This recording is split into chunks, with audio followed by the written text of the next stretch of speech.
আপনি আপনার স্ত্রীর কাছে বসে আছেন, একটা ফুরফুরে মনে, আনন্দ চিত্তে স্ত্রীর সাথে আলাপ করছেন, তার সাথে আপনি ভাব আদান প্রদান করছেন, আল্লাহর আরশ পর্যন্ত খুশি হয়ে যায়।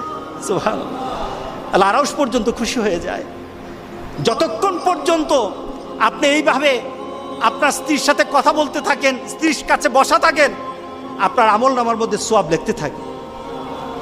রাসূল পাক সাল্লাল্লাহু আলাইহি সাল্লাম এই কথা বলার পর এক সাহাবী বললেন, ইয়া রাসূলুল্লাহ, স্ত্রীর সাথে একসাথে শুবো, একসাথে ঘুমাবো, একসাথে খাবো, একসাথে তাকে আদর করব, এটা কি সওয়াবের কাজ হতে পারে?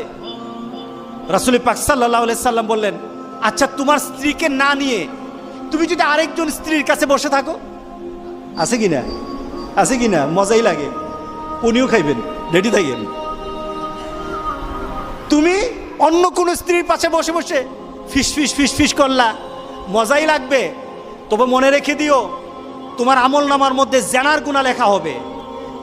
তুমি যতক্ষণ তোমার স্ত্রীর কাছে বসা থাকবে, জান্নাতের দরজাগুলি তোমার জন্য খোলা আরম্ভ হয়ে যাবে। আর যতক্ষণ পর্যন্ত পরস্ত্রীর সাথে বসা থাকবে, ততক্ষণ পর্যন্ত তোমার আমলনামার মধ্যে গুনাহ লেখা হবে কিনা। সাহাবায়ে কেরাম বলেন, ইয়া রাসূলুল্লাহ, অন্য স্ত্রীর সাথে বসলে তো গুনাহ তো হবেই, তাহলে তার উল্টাটা তোমার হালাল বউর সাথে বসলে, তোমার হালাল যাকে হালাল করেছো তার সাথে বসলে সওয়াব হয়ে যাবে। সুবহানাল্লাহ, সুবহানাল্লাহ।